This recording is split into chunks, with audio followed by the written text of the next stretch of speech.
ታሪካችን የሚጀምረው ጆን የተባለን አንድ ህፃን ልጅ እያሳየን ነው። ይህ ልጅ ግን እንደ ማንኛውም ተራ ልጅ አይደለም። ከእንስሳት ጋር በቀጥታ መነጋገር የሚያስችል እጅግ ልዩና ድንቅ የሆነ የተፈጥሮ ኃይል አለው። አንድ ቀን ጆን እንደ ኖርማል ነገር ከውሻው ጋር ቁጭ ብሎ በስነ ስርዓት ወሬ እያወሩ ነው። ጆንም በዚህ ጊዜ ውሻዎች ግን በምትገናኙበት ጊዜ ለምንድን ነው እርስ በርስ የምትሸታተቱት በማለት ይጠይቀዋል። ውሻውን በዚህ ጊዜ እኛ እርስ በርስ መሸታተታችን ልክ እናንተ ሰዎች ስትገናኙ እጅ ለእጅ እንደምትጨባበጡትና ሰላምታ እንደምትለዋወጡት የኛም እንደዚህ ነው ሰላምታ መለዋወጫ መንገዳችን በማለት ይመልስለታል። በዚህ መልኩ ሁለቱ ቁጭ ብለው ወሬያቸውን እየቀጠሉ እያለ የጆን አባት ከሩቅ ሆኖ የሚያደርጉትን ነገር በሙሉ ይመለከታቸዋል። ነገር ግን አባቱ አርቸር ነገሩን ምንም ቦታ ሳይሰጠው ልጅነት ነው ብቻውን እያወራ ነው ብሎ አልፎት ይሄዳል። በማግስቱ አባቱ ጆን ወደ ውጭ እየወጣ እያለ በአጋጣሚ ከጆን ትምህርት ቤት ከርዕሰ መምህሩ ጋር ይገናኛሉ። ርዕሰ መምህሩም ለሰላምታ እጁን ወደ ጆን በሚዘረጋበት ጊዜ ጆን ግን እጁን ከመጨበጥ ይልቅ ልክ ትላንትናው ውሻ እንደነገረው የሰላምታ አሰጣጥ ተግባራዊ ለማድረግ ወደ መምህሩ ጀርባ ሄዶ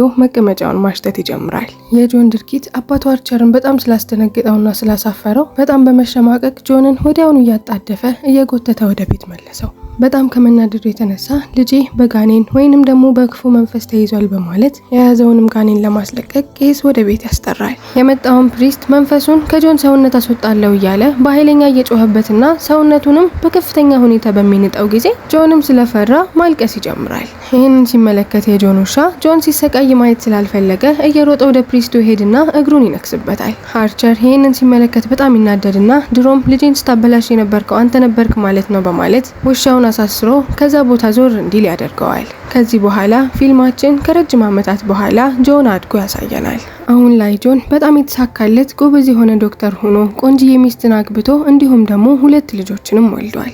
ማያ የምትባለው ልጁ ልክ እንደ አባቷ ለእንስሳቶች ከፍተኛ የሆነ ፍቅር ነበራት። እንስሳትንም እጅግ አጥብቃ ከመውደዷ የተነሳ ጊኒ ፒግ የተባለች አይጥ የምትመስል እንስሳና እንድ ደግሞ ትልቅዬ የሆነ እንቁላል በቤቷ አድርጋ ትንከባከባለች። ያም እንቁላል አንድ ቀን ተፈልፍሎ ውስጡ ያለውን ነገር አያለው ብላ በጉጉት ነበር ስትጠባበቅ የነበረው። እዚህም ጋር የምንረዳው ነገር ቢኖር ጆን በልጅነቱ ከውሻው ጋር ከተለያየበት ጊዜ ጀምሮ ያንን ልዩ የሆነውን ከእንስሳቶች ጋር የመነጋገር ኃይሉን ሙሉ ለሙሉ አጥቶ ነበር። ጊዜያቶችም እየሄዱ በሚመጡበት ጊዜ ጆን ለእንስሳቶች ከፍተኛ የሆነ ጥላቻ እያሳደረ ከፊት ለፊቱ ራሱ እንስሳ የሚባልን ነገር በአይኑ ራሱ መመልከት አይፈልግም ነበር። በዚያኑ ቀን ጆን ወደሚሰራበት ሆስፒታል ያመራል። እዚያም እንደደረሰ የስራ ባልደረቦቹ ዶክተር ማርክ እና ጂንን ያገኛቸዋል።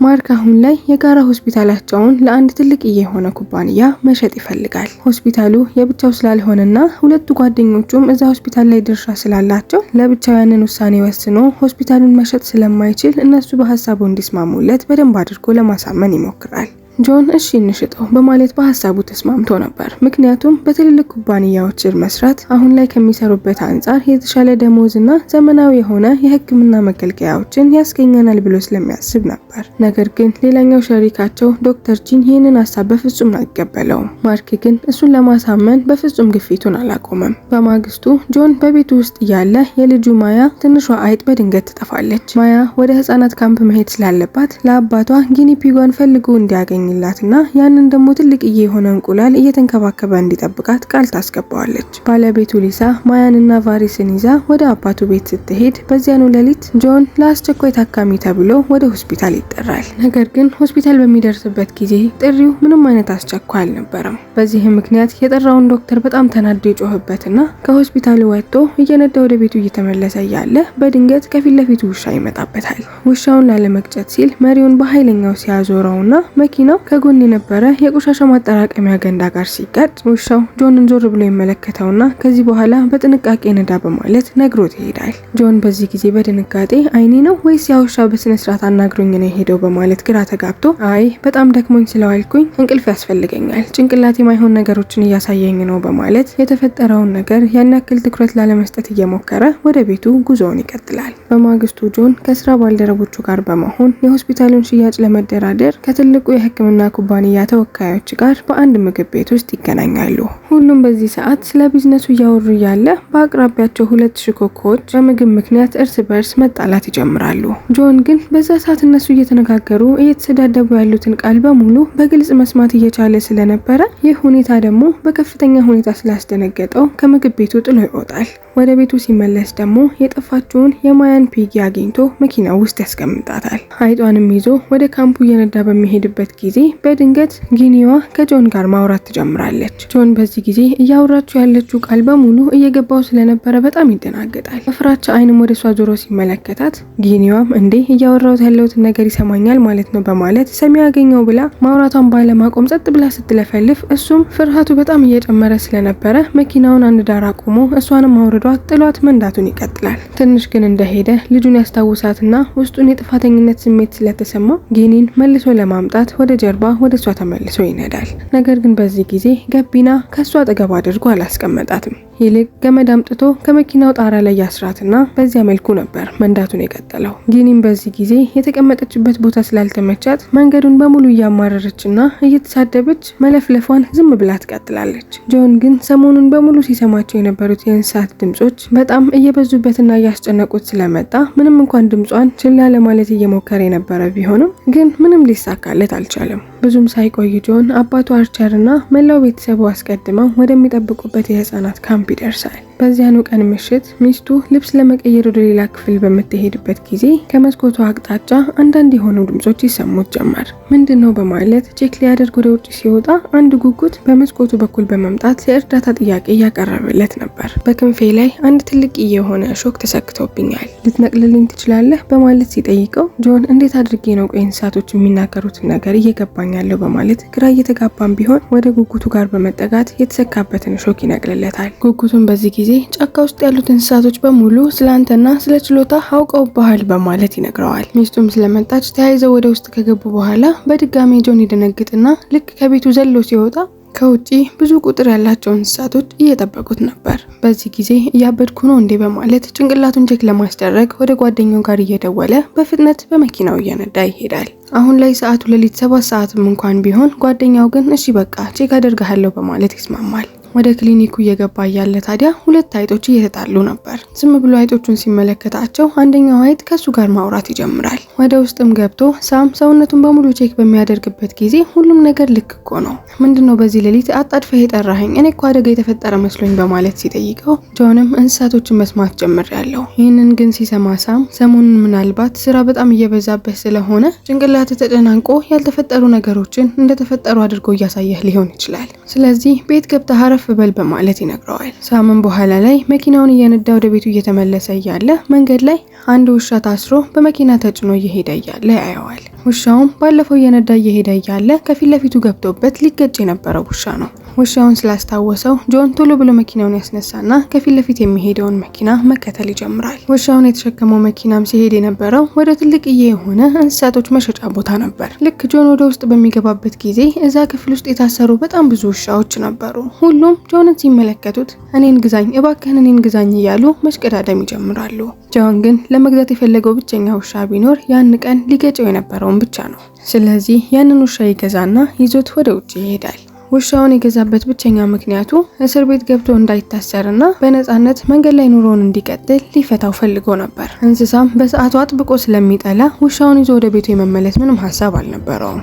ግን ውሻው ታሞ ስለነበረ ራሱን ስቶ መሬት ላይ ይወድቃል። በዚህ ጊዜ የተጎዳውን ውሻ መሬት ላይ ጥሎት መሄድ ስላልፈለገ ያነሳውና በአቅራቢያው ወዳለ አንድ የእንስሳ ሐኪም ቤት ይወስደዋል። በኋላ ላይ መኪና ውስጥ ቁጭ ብሎ ልጁ ትደውልለትና ከሷ ጋር እያወራ እያለ በመሃል የውሻውን ሲጮህ ድምጽ ልጁ ትሰማል።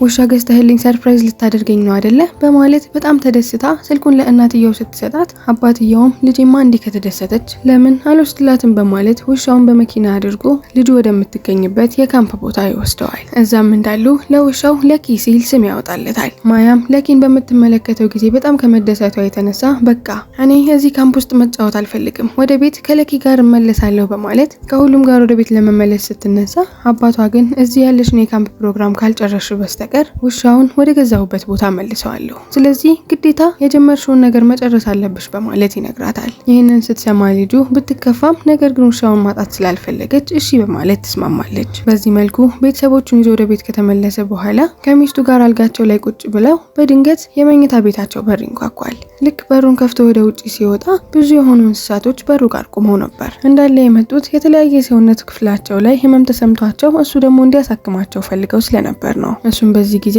ቤተሰቦቹ አበደ እንዴ ቤት ይህንን ሁሉ እንስሳ ይሰበስባል ብለው እንደ እብድ እንዲቆጥሩት ስላልፈለገ ማንም ሳያየው ሁሉንም አንድ ክፍል ሰብስበው ያስገባቸዋል። ቀጥሎም የሁሉንም ችግር አንድ በአንድ እየሰማ የሚያስፈልጋቸውን ነገሮች በሙሉ ያደርግላቸው ጀመር። ከመጡት እንስሳቶች መካከል አንዱ የሰርከስ ጦጣ ሲሆን በጣም ብዙ የሆነ አስካሪ የሆነ መጠጥ ጠጥቶ ነበር። ጆንም ይህንን ከተረዳ በኋላ ሰውነትህ ላይ የተሰሙ ያሉት ችግሮች በሙሉ የሚመጡት በምትጠጣቸው አልኮሎች አማካኝነት ነው። ስለዚህ መጠጣትን ሙሉ ለሙሉ ካቆምክ ጤነኛ መሆን ትችላለህ በማለት ይነግረዋል። በዚሁ መልኩ ሁሉንም እንስሳቶች በሙሉ አክሞ ከጨረሰ በኋላ ከቤቱ ውጪ ደግሞ አንድ ትልቅ የሆነ ፈረስ መጥቶ ወደ ውጪ እንዲወጣ ይጠራዋል። ፈረሱ አይነ ስውር ስለሆነ ጆን ደግሞ ለሱ ልዩ የሆነ መነጽርን ይሰራለትና ለአይኑ ያደርግለታል። ፈረሱም አንድ አይኑ ላይ መነጽሩ ከተደረገለት በኋላ ማየት ስለቻለ በጣም ደስ ብሎት አመስግኖት ቤቱን ለቆ ይሄዳል። እሱ ጋር የመጡት እንስሳቶች በሙሉ ደስተኛና አመስጋኞች ስለሆነ ጆንም ቀስ በቀስ እነሱን ሲመለከት በውስጡ ደስታ እየተሰማው ይመጣል። በኋላ ላይ ታዲያ ወደ ሆነ ቦታ እየተራመደ እያለ ቅድም መጥቶ የነበረው የሰርከስ ጦጣ ይመጣና ሰርከስን ማካሄድበት ቦታ ላይ አንድ ትልቅዬ የታመመ ነብር ስላለ በሽታው ደግሞ በፍጹም የማይድን ነው ብሎ ተስፋ ስለቆረጠና መሰቃየት ስለማይፈልግ ወደ አንድ ትልቅ የሆነ ህንፃ ላይ ወጥቶ ራሱን ወርሮ ለማጥፋት እየሞከረ ነው። ይህንን ጆን ሲሰማ ምንም ጊዜ ሳያባክን ነብሩ ይገኝበታል ወደሚባለው ቦታ በፍጥነት አመራ። ነብሩን ካለበት ከፍታ ላይ እንዲወርድ ለማሳመንና ለማረጋጋት እየሞከረ በአሁኑ ሰዓት ምን አይነት በሽታ እንደያዘህ በትክክል አላቅም፣ እኔ ግን ሙሉ አቅሜን ተጠቅሜ በሽታህን ለማከም ቃል እገባልሃለሁ በማለት ከዚያ ፎቅ ላይ ራሱን ወርሮ ህይወቱን እንዳያጠፋ ተማጸነው። ነብሩም የጆንን እውነተኛ ወዳጅነትና ንግግርን አምኖ ከፎቁ ላይ ወርዶ ወደ ሰርከሱ ተመለሰ። በማግስቱ ጆን ስለ ነብሩ ህመም ሰፊ ምርምር ካደረገ በኋላ ወደሚገኝበት ሰርከስ ቦታ በመሄድ ሰላም ይለዋል። በድጋሚ በቻለው ፍጥነት በሙሉ ፈውስን እንደሚያመጣለት ቃል ይገባለታል። ነብሩም ቢሆን ሌላ ምንም አማራጭ ስላልነበረው ተስፋውን ሙሉ በሙሉ በጆን ላይ ጣለ። ጆን በኋላ ላይ ወደ ቤት እየተመለሰ እያለ ባለፈው ሲጨቃጨቁ የነበሩት ሁለት አይጦች አንደኛው ወደ ጆን እየተመለከተ ጓደኛዬ በከፍተኛ ሁኔታ ታሟል፣ መተንፈስ እያቃተው ነው፣ እባክህን ጓደኛዬን አድንልኝ እያለ በሚማጸነው ጊዜ ጆንም እሺ በማለት ጓደኛውን በሆነ ካኪ ወረቀት ውስጥ አስገብቶ ወደ ሆስፒታሉ ይወስደዋል። ሆስፒታል ውስጥ ሲገባ ግን ያገኘው ማርክ በጣም እኮ ግዴታ መቅረት የሌለብህ አንድ ሚቲንግ አለን፣ ወዴት እየሄድክ ነው በማለት ይጠይቀዋል። ጃን ግን ስለተባለው አስፈላጊ ሚቲንግ ሙሉ ለሙሉ ረስቶት ነበር። በዚህ መሃል ደግሞ በርካታ እንስሳቶች ጆንን ፍለጋ ወደ ቤቱ ሾልኮ በመግባታቸው ባለቤቱ ሊሳ በምትመለከተው ነገር በከፍተኛ ፍርሃት እየወደቀች ነው። ለጆን ደጋግማ ብትደውልም ስልኩን ባለማንሳቱ ተጨንቃ ወደ ሆስፒታሉ ታመራለች። ጆን ሆስፒታል እንደደረሰ ታዲያ በቀጥታ ወደ ቀዶ ጥገና ክፍሉ ነበር የገባው። የታመመውን አይጥ ከወረቀት ከረጢቱ ውስጥ አውጥቶ ህይወቱን ለማዳን ጥረት ማድረግ ይጀምራል። በዚህ ቅጽበት ውስጥ ታዲያ ማርክና ባለቤቱ ሊሳ በድንገት የቀዶ ጥገና ክፍሉ ውስጥ በሚገቡበት ጊዜ በቁም ነገር ቀጥ ብሎ አይጥ እያከመ እንደሆነ ሲመለከቱ በጣም ይደናገጣሉ። ጆንም በዚህ ጊዜ አይጦቹ ታመዋል፣ ግዴታ የኔ እርዳታ ያስፈልጋቸዋል በማለት ተናገረ። ወዲያው አይጡ መተንፈሱን ሲያቆም የልብና የሳንባ ማነቃቂያ ሲፒአር ለመስጠት ይዘጋጃል። በክፍሉ ውስጥ ያሉት በሙሉ ያዩትን ነገር ማመን እያቃታቸው እሱን ሊያስቆሙት ቢሞክሩ ጆን ግን የአይጡን ህይወት ለማዳን ቆርጦ በመነሳቱ እነሱ እንዲያስቆሙት ሊፈቅድላቸው አልቻለም። ለአይጡ አፉን በመጠቀም ትንፋሽ ለመስጠት እየሞከረ ህይወቱን መታደግ ይጀምራል። በሚገርም ተአምር አይጡ ተረፈ። አይጡም ወደ ሞት ሊያስደርሰው የነበረው ዋናው ችግር ሆድ ውስጥ ተከስቶ የነበረው ከፍተኛ የጋዝ መታገት ነበር። አይጡ ሙሉ ለሙሉ ጥኖ ወደ ጤነኝነቱ ተመልሶ እያለ ሆስፒታል ውስጥ ጆን ሲሰራ የነበረውን ሲመለከቱ የነበሩት ባለማመን ጸጥ ብሎ እያፈጡበታል። አሁን ላይ ሁሉም ጆን አእምሮውን ስቷል፣ እያበደ ነው፣ በቃ ነቀለ እያሉ ነው እያሰቡ ያሉት። ሚስቱ አብዷል ብላ ከማመኗ የተነሳ በቀጣይ ቀን ወደ አእምሮ ህክምና ቦታ ተወስደዋለች። የአእምሮ ህክምና ሐኪም ቤት ውስጥ ደግሞ የነበረው ዶክተር ስሙ ብሌን የሚባል ሲሆን ጆን ድሮ የተማረበት ትምህርት ቤት ውስጥ አንድ ላይ ተምረው ስለነበረ ጓደኛ ማቾች ናቸው። በድሮ ትምህርት ቤታቸው ደግሞ ጆን ሁል ጊዜ አንደኛ ሲሆን የሚወጣው፣ ብሌን ደግሞ መጨረሻ ነበር። ስለዚህ ብሌን ጆንን ከድሮ ጀምሮ በቅናት በጣም ነበር የሚጠላው። ብሌን በቀድሞ ቅናቱ በመነሳሳት ሳይሳሳት ጆን አስቸኳይ ሕክምና እንደሚያስፈልገውና ሆስፒታል መተኛት እንዳለበት ለሚስትየው አሳምኖ ይነግራታል። ጆን ግን ለብቻው ሚስቱን ወደ ሌላ ቦታ ከወሰዳት በኋላ እንዴት አድርጎ እንስሳቶችን በደንብ አድርጎ የሚናገሩትን ነገር መረዳት እንደሚችልና እሷም እንድታምነው በሚነግራት ጊዜ እሷ ግን በፍጹም ልታምነው አልቻለችም። ይልቅ እዛው ሆስፒታል ውስጥ ሆኖ ሕክምናውን እንዲከታተል ለ10 ቀናት እንዲቆይ ትፈርማለች። አሁን ጆን በአእምሮ ሕክምና ተቋም ውስጥ ተዘግቶበታል። እዛም ያሉት ሰዎች ሁሉ ጆን ነቅሏል፣ እብድ ነው ብለው ነው የሚያስቡት። በአንድ ቀን ምሽት ግን ታማኝ ውሻ ለኪ ወደ ሰርከስ ቦታ ጎራ ይላል። ያ ደግሞ ታሞ የነበረው ምስኪኑ ነብር ጆን ላይ እምነቴን ጥዬ ራሴን ባለማጥፋቴ በህይወቴ ላይ ያጠፋው ትልቅዬ የሆነ ስህተት ነበር። አሁን እዚህ በጥላቻና በከፍተኛ ስቃይ ቀስ በቀስ ልሞት ነው በማለት በሀዘን ሲነግረው የነብሩ የጤናም ሁኔታ ከቀን ወደ ቀን እጅግ እየተባባሰ እንደሆነ ያስተዋለው ውሻም ምንም ጊዜ ሳያባክን ጆን ወደ ታሰረበት የአእምሮ ሕክምና ቦታ ይሄድና የነብሩ ሁኔታ እየተባባሰ ነው፣ በፍጥነት እርዳታ ማታደርግለት ከሆነ መሞቱ ነው በማለት ይነግረዋል። ይህንን ሲሰማ ጆን በጣም መጮህ ይጀምራል። በህይወቴ እየገባሁበት ያለሁበት ችግር በሙሉ መነሻው አንተ ነህ። ያን ጊዜ መኪና እየነዳው ፊት ለፊት መጥተህ ባታናግረኝ ኖሮና አንተ የተናገርከው ነገር መጀመሪያ ባይሰማኝ ኖሮ ይሄ ሁሉ ጣጣ ውስጥ አልገባም ነበር እያለ እንደ እብድ ይጮህበታል። ይሄው በአንተ ምክንያት ከመወዳቸው ጓደኞቼና ከቤተሰቦቼ ጋር ተለይቼ እዚህ የእብዶች ሐኪም ቤት ውስጥ ተቆልፎብኛል፣ ሂድ ከዚህ በማለት አባረረው። በማግስቱ ጆን ወደ ዶክተር ብሌን ቢሮ ይወሰዳል። ከሆስፒታሉ አሰናብተኝ፣ እኔ ጤነኛ ነኝ በማለት ለብሌን ቢጠይቀውም ነገር ግን ብሌን በፍጹም ከዚህ እንድትወጣ አልፈቅድልህም በማለት እምቢ አለው። በዚህ ጊዜ ጆን እየሳቀ ረጋ ብሎ ብሌንን ማስፈራራት ይጀምራል። እኔን ከዚህ የእብዶች ሐኪም ቤት ጤነኛ ነው ብለህ የምታሰናብተኝ ከሆነ ማታ ማታ የሴት ልብስ ለብሰህ እንደምትተኛ ለማንም አልናገረው። ይህንን ሚስጥር እንዴት አወቀ ብሎ ብሌን በጣም ነበር የደነግጠው። ነገር ግን የብሌን ድመት ነበረች ለጆን ይህንን ሁሉ ሚስጥር አውጥታ የነገረችው። በዚህም ምክንያት ብሌን አሁን ላይ ጆን በስነ ስርዓት እንስሳቶችን ማናገር እንደሚችል በስተመጨረሻ ማመነለት። ሌላ ምንም አማራጭ ስላልነበረውና ሚስጥሩም እንዳይጋለጥበት ፈርቶ ስለነበረ ጆንን ወዲያውኑ ከሆስፒታል አሰናበተው። ጆንም ወደ ቤቱ ተመልሶ ከሚወዳቸው ቤተሰቦቹ ጋር በመገናኘቱ እጅግ በጣም ተደሰተ። በዚያ መሀል ልጁ ማያም ከካምፕ ተመልሳ ነበር። ምክንያቱም ማያ እዛ ካምፕ ውስጥ መቆየት በፍጹም አልተመቻትም። ጆን ቤተሰቡን ሙሉ በሙሉ በአንድነት በማየቱ በጣም እየተደሰተ ምንም ቢሆን እንስሳቶች ሊያናግሩት ቢሞክሩም ነገር ግን እሱ ችላ ለማድረግ ወስኖ ስለነበረ ዞር ብሎ እንኳን አይመለከታቸውም ነበር። በቀጣይ ቀን ጆን እንደ ኖርማል ቀን ወደ ሆስፒታል በመሄድ የሚመጡትን ታካሚዎች እያከመ እያለ በሆስፒታል ውስጥ የሚሰሩትም ሰዎች ይህንን ሲመለከቱ አእምሮ ሕክምናው ሰርቶ አሁን ላይ ሙሉ ለሙሉ ወደ ጤናው ተመልሷል ማለት ነው በማለት በተለይ ደግሞ ማርክ የሚባለው ጓደኛው በጣም ደስ ብሎት ነበር። ምክንያቱም አሁን ያለምንም እንቅፋት ሆስፒታሉን መሸጥ ይችላል። ማርክ ወዲያውኑ ከትልቁ ኩባንያ ተወካዮቹ ጋር ወሳኝ የሆነ ስብሰባ ተቀጣጠረ። በዚህ መሀል ማያ በቤት ውስጥ የምታደርጋቸውን እንግዳ የሳይንስ ሙከራዎች ለአያቷ ለአርቸሪ ያሳየችው ነበር። አያትየው ማያ ለነገሮች ያሏትን ጉጉት በደንብ ሲመለከት ደስ ብሎት ፈገግ አለ። ልክ በዚያን ቅጽበት ጆን እዚያ ክፍል ውስጥ ይገባና ለማያ ለሆስፒታሉ ሽያጭ ጋዜጣዊ መግለጫ እንድትዘጋጅ ይነግራታል። ማያ ግን ያችን የምትወዳትን አይጥ የምትመስል እንስሳ ይዛ ለመሄድ ፈልጋ ነበር። ጆን ግን በዚህ ጊዜ በጣም በመናደድ እንዳታመጫት በማለት ሰድቦ ይቆጣታል። ማያ በዚህ ጊዜ በጣም አዝና ጆን ከክፍሉ እንደወጣ ለአያቷ አርቸር እንዲህ ስትል ትነግረዋለች። አባቴ ከእንስሳቶች ጋር መነጋገር እንደሚችል ለመጀመሪያ ጊዜ ስሰማ እስከዛሬ ተሰምቶኝ የማያውቀው ደስታና በአባቴ ላይ ኩራት ነበር የተሰማኝ። አባቴ ልክ እንደኔ ልዩ እንዲሆንና እንስሳቶችን እንዲወድ ፈልግ ነበር። ጆን ይህንን የልጁን ልብ የሚነካ ወሬ ከውጭ ሆኖ በጥሞና እየሰማ ነበር። ማያም ንግግሯን ቀጠለች። አባቴ እኔንም ሆነ እንስሳቶቼን በፍጹም የሚወደን አይመስለኝም። አባቴ እኔ የምሰራቸውን የሳይንስ ሙከራዎች እንደሚጠላ አውቃለሁ። እሱ ግን እንስሳቶችን መውደድ የሚጀምር ከሆነ እኔ ሙከራዎችን በሙሉ ለማቆም ዝግጁ ነኝ በማለት ተናገረች። አርቸርም በዚህ ጊዜ ለማያ የኔ ቆንጆ አንቺ ለአባትሽ ስትይ ራስሽን በፍጹም መለወጥ የለብሽም። ይልቅ አባትሽ ራሱ ነው ለአንቺ ሲል ራሱን መለወጥ ያለበት በማለት ይነግራታል። ጆን ይህን ሁሉ ነገር ከሰማ በኋላ አይኖቹ በእንባ ተሞሉ። ውስጡም በስሜት መናወጥ ይጀምራል። አምላክ የሰጠኝን እውነተኛ ማንነቴን ለሰዎች ለመደበቅና ማፈን የለብኝም። እንዲሁም ለእንስሳቱ እንደገና መድረስ እንዳለበትና የሚችለውን እርዳታ በሙሉ ለነሱ ማቅረብ አለብኝ በማለት በቆራጥነት ይወስናል። ሁሉም በአንድነት ሆስፒታሉን ለመሸጥ ወደ ተዘጋጀው ጋዜጣዊ መግለጫ አመሩ። ይህ ጋዜጣዊ መግለጫ ደግሞ የሚከናወነው በራሱ በጆን ሆስፒታል ውስጥ ነበር። ጆን ቤተሰቡን ከሆስፒታሉ በር ላይ ካወረዳቸው በኋላ መኪናውን ለማዞር ከመሄዱ ከመሄዱ በፊት ወደ ማያ ዞሮ እያደረግሻቸው ያለሽው የሳይንስ ሙከራዎች በፍጹም የጅሎች አይደሉም። እስከዛሬ መጥፎ ናቸው እያልኩኝ ሳንቋሽሻቸው ስለነበሩት ጊዜያቶች በጣም ይቅርታ። ይልቅ ስራዎችሽ በጣም ድንቅ ናቸው። እኔም ብሆን በጣም ወድሻለሁ በማለት ለልጁ ይነግራታል። ማያም በዚህ ንግግር ልቧ በጣም በደስታ ነበር የተሞላው። በደስታ ፈገግ ብላ በእኔ አይን አንተም ሁልጊዜ ጀግና ነህ በማለት ነግራው፣ ጆንም ይህንን ሲሰማ በጣም ተደስቶ በልበ ሙሉነት ወደ ሰርከስ ስፍራው በሚስጥር አመራ። እንደደረሰም ያንን በጠና የታመመ ነብር ከታሰረበት እስር ቤት ውስጥ አስወጥቶ በሚስጥር ከመኪናው ጀርባ እንዲገባ አደረገው። ልክ በዚህ ጊዜ በአካባቢው ይሰራ የነበረ የጥበቃ ሰራተኛ በድንገት ቢመለከተው፣ ጆን ግን ከዛ ቦታ ምንም ጊዜ ሳያባክን እየነዳ አመለጠ።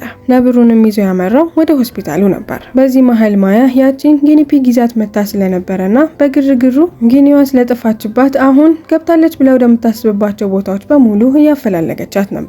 በሽያጭ ዝግጅቱ ላይ ደግሞ የትልቁ ኩባንያ ተወካይ ሚስተር ካላዌ ወደ ማርክ ተጠግቶ እንዲህ ሲል አስጠነቀቀው። ዶክተር ጆን በሚቀጥሉት 10 ደቂቃዎች ውስጥ እዚህ ካልተገኘ ሙሉ ለሙሉ ፕሮግራሙን ለመሰረዝ እንገደዳለን። ማርክም በጣም ደንግጦ መዋሸት ይጀምራል። አይ ጆን እኮ በአቅራቢያ ወደሚገኝ የህፃናት ማሳደጊያ ሄዶ ልጆችን ለመጠየቅ ስለፈለገ ነው፣ አሁኑኑ ይደርሳል። ልክ በዚያው ቅጽበት ጆን ነብሩን በሚስጥር በስተጀርባ በሚገኘው የራጅ ወይንም ደግሞ የኤክስሬ ላብራቶሪ ክፍል አስገብቶ ምርመራ ማድረግ ይጀምራል። ሆስፒታሉ ደግሞ በፍጹም እንዲሸጥ የማይፈልገው ዶክተር ጂን ተክዞ ነበር። በፓርቲው ላይ ማርክ ዶክተር ጂን ላይ ማሾፊያና መሳለቂያ በሚያደርገው ጊዜ በዚህም የተበሳጨው ጂን ማርክ ከሆነ ሰውዬ ጋር ሆኖ በሆነ በር ለማለፍ ሲሞክሩ በሩን በኃይለኛው ይጋፋውና አጋጭቶ የማርክ አፍንጫ እንዲነስረው አደረገ። ጂምም በነስሩ ምክንያት ማርክን ደግፎ የኤክስሬ ምርመራ ለማድረግ ወደ ኤክስሬ ክፍሉ ይዞት በሚሄድበት ጊዜ ነገር ግን እዚያ ክፍል ውስጥ ጆን ከታመመው ነብር ጋር ሆኖ አንድ ላይ ያገኙታል። ነብሩም ከጆን ጀርባ እየተራመደ ያለ በሚመለከቱበት ጊዜ በጣም ይደናገጡና እየሮጡ ከክፍሉ ይወጣሉ። ከወጡም በኋላ ማርክ በጣም ከመፍራቱ የተነሳ በመጮህና በመንቀጥቀጥ ለጂን አየሁ አይደል የሚሰራውን ስራ፣ ሰውየው እኮ ሙሉ ለሙሉ ጭንቅላቱ ለቋል። የሆስፒታሉንም ሽያጭ ለማከናወን ወደዚህ የመጡት ትልልቅ ሰዎች የጆንን ጉድ ከማየታቸው በፊት ወረቀቱ ላይ ቶሎ ብለን እሱን ማስፈረም አለብን። ይህንን ስምምነት በተሳካ ሁኔታ እናጠናቅቅ እንጂ ከዛ በኋላ ጆንን የአእምሮ በሽተኞች ሐኪም ቤት እንዲሄድ አደርገዋለሁ በማለት ይነግረዋል። ይህንን ሁሉ ነገር ሲያወራ የነበረው የእብዶች ሐኪም ቤት ውስጥ እሱን ያስገባውና የሆስፒታል ሽጠው የሚያገኙትን ገንዘብ በሙሉ ለብቻቸው እንዲካፈሉት ነበር። ጂን ግን ከመጀመሪያውም ጀምሮ ቢሆን ያንን ሆስፒታል በፍጹም ሊሸጠው አልፈለገም። የማርክን የራስ ወዳድነቱንና የስግብግብነቱን ፕላን በሙሉ ከሰማ በኋላ የማርክ አይን ሙሉ ለሙሉ በገንዘብ ጥማት ተሸፍኗል። በንዴት በቦክስ አንድ ጊዜ ፊቱን ይልለትና ራሱን ስቶ እንዲወድቅ ያደርገዋል። ፊቱንም አዙሮ ጂንን ለመርዳት ወደ ኤክስሬ ክፍሉ ይገባል። አሁን ላይ ጆን ነብሩን ሲያሰቃየው የነበረው በሽታ ምን እንደሆነ አውቋል። ወዲያውኑ ነብሩን ኦፕሬት ማድረግ አለብን ብሎ ሲወስን፣ ነገር ግን ጂን የኦፕሬሽን ክፍሉ እኮ ፕሮግራሙ እየተዘጋጀበት ካለው ክፍል አጠገብ ነው፣ ስለዚህ እንዴት ነው የምናደርገው እያሉ እያሰቡ ያለ አንድ የተቀደሰ ሀሳብ ይመጣላቸዋል። ራሱን የሳተውን ማርክ በሚገፋ አልጋ ላይ ያደርጉትና ከስር ደግሞ ነብሩን ይሸፍኑታል። እየገፉም ፕሮግራሙ ወደሚዘጋጅበት ክፍል በሚገቡበት ጊዜ ካለዌ ይይዛቸውና አስገድዶ ሁለቱንም ወደ መድረክ ይወስዳቸዋል። በዚህም ምክንያት ነብሩን ሊጠብቀው የሚችል ሰው የለም። ነብሩ እዛ ውስጥ በተደበቀበት ጊዜ ማያ ጠፍቶባት የነበረውን ጊኒ ያገኘዋል። ነብሩም ያየውን ነገር መብላት ፈልጎ ስለነበረ ቀስ ብሎ ከተደበቀበት የሚገፋ አልጋ ወደ ውጭ ወጥቶ ወደ አያት ጊኒ መራመድ ይጀምራል። ነብር በክፍል ውስጥ እንዳለ የተመለከቱት ሰዎች በጣም በመደናገጥ መጫጫ ሲጀምሩ፣ ጆን ግን ረጋ በማለት ስለ ሁኔታው ማስረዳት ይጀምራል። ይሄ ነብር በከፍተኛ ሁኔታ ታሟል። ዶክተር እንደመሆኔ ደግሞ የዚህ ነብር ህይወት አክሜ የመታደግ ኃላፊነቱ የኔ ነው። ሌላም ትርፍ ንግግር ሳይናገር ነብሩን ይዞ ወደ ኦፕሬሽን ክፍል ይወስደዋል። ዶክተር ጂንም እሱን ለመርዳት ፈቃደኛ ስለነበረ አንድ ላይ ኦፕሬሽኑን ያካሂዳሉ። ከሆስፒታሉ ውጪ ደግሞ ፖሊሶች ሰርከስ ቤቱ ነብሩን እንደሰረቀ ጆን ስላወቁ ወደ እሱ ሊያስሩት ይመጣሉ። ወደ ውስጥ ሊገቡ ሲሉ ግን በር ላይ ተደርድረው የነበሩት እንስሳቶች ያስቆሟቸዋል። ከኦፕሬሽኑ ክፍል ውጪ ሰዎች ካሁን ምን ተፈጠረ እያሉ እየተጠባበቁ እያለ የጆን አባት ወደ ጆን ሚስት ይጠጋና ልጄ በልጅነቱ ከእንስሳቶች ጋር ይነጋገር ነበር። እኔም ይሄንን ስመለከት ፈጣሪ የሰጠውን ጸጋ ችላ በማለት ህፃን ስለሆነ ለብቻው ያወራል፣ ሁሉም ህፃኖች የሚያደርጉት ነገር ነው በማለት ነበር ዝም ብዬ ችላ ብዬ ያለፍኩት። አሁን ላይ ግን የዛሬውን ክስተት ከተመለከትኩኝ በኋላ ይሄንን ሁሉ አመት ልጄን ባለመረዳት እንዳሳለፍኩኝ ገባኝ። ይሄንን ስትሰማ ባላ ላይ የነበራትን መተማመን በድጋሜ ታገኘውና እርዳታዋን ለማሳየት ወደ ኦፕሬቲንግ ክፍሉ ትገባለች። ኦፕሬሽኑም ደስ በሚል ሁኔታ ተጠናቋል። ተጠናቆ ነብሩም ወደ ነበረበት ጤና ተመልሶ ከላይ ሆነው ደግሞ ሁሉንም ነገር ሲመለከቱ የነበሩት እንስሳቶች በሚችሉት መንገድ በሙሉ ደስታቸውን መግለጽ ይጀምራሉ። ከውጪም ሆስፒታሉን ለመግዛትና ውሉን ሊፈራረም ሲጠብቅ የነበረው ሰውዬ እስከዛሬ በህይወቴ እንደ ጆን ያለ ጠንካራ የሆነ ስራውን የሚወድ ዶክተር አጋጥሞኝ አያውቅም። ወደ ውስጥም ገብቶ ከእናንተ ጋር ሁሉን ለመፈራረም በደስታ ዝግጅቴን ጨርሻለሁ በማለት ሲነግራቸው ጆን ግን በሀሳቡ እንደማይስማማ ሆስፒታሉንም በፍጹም መሸጥ እንደማይፈልግ ይነግረዋል። ካሎዌም ይህንን ሲሰማ በጣም ይናደዳል። ማርክም ቢሆን በሰማው ነገር ስለተናደደ አየኸው አይደለ እብድ እኮ ነው፣ ከእብዶች ሐኪም ቤት ነው አምልጦ ወደዚህ የመጣው በማለት ሲናገር ከላይ ሆነው ንግግራቸውን ሲያዳምጡ የነበሩት ሁለት እርግቦች ኩሳቸውን ይጥሉባቸዋል። ይህንን የተመለከቱት ጆን እና ጂን ሳቃቸው አመለጣቸው። በዚህም መልኩ ሆስፒታሉ ላይ የተገኙት ሰዎች በሙሉ ጆን እንስሳቶች የሚናገሩትን ነገር መስማት እችላለሁ በሚል ጊዜ እውነቱን እንደነበረ ተረዱ። ከዚያም ጊዜ አንስቶ ማንም ሰው እብድ ብሎ እሱን መጥራቱን አቆመ። ሰው አየኝ አላየኝ ብሎ ሳይጨነቅ ከእንስሳቶቹ ጋር እንደፈለገ እያወራ እርዳታን በሚፈልጉበት ጊዜ ፈታ ብሎ ያቀርብላቸዋል። ከትንሽ ጊዜያቶች በኋላ እስከዛሬ ድረስ ማያ ስትንከባከበው የነበረው እንቁላል ይፈለፈላል። ሁሉንም በሚያስገርም ሁኔታ እንቁላል ውስጥ የነበረው ቤቢ የሆነ ክሮኮዳይል ነበር። ልጃቸው ደስተኛ ሆነው ቤተሰቦቿም እየተመለከቱ ፈገግ ብለው የዛሬው ፊልማችን በዚህ መልኩ ያበቃል። ከተመቻችሁ ሰብስክራይብ፣ ያልተመቻችሁ ነገር ካለ ደግሞ ኮሜንት ላይ አስቀምጡልኝ።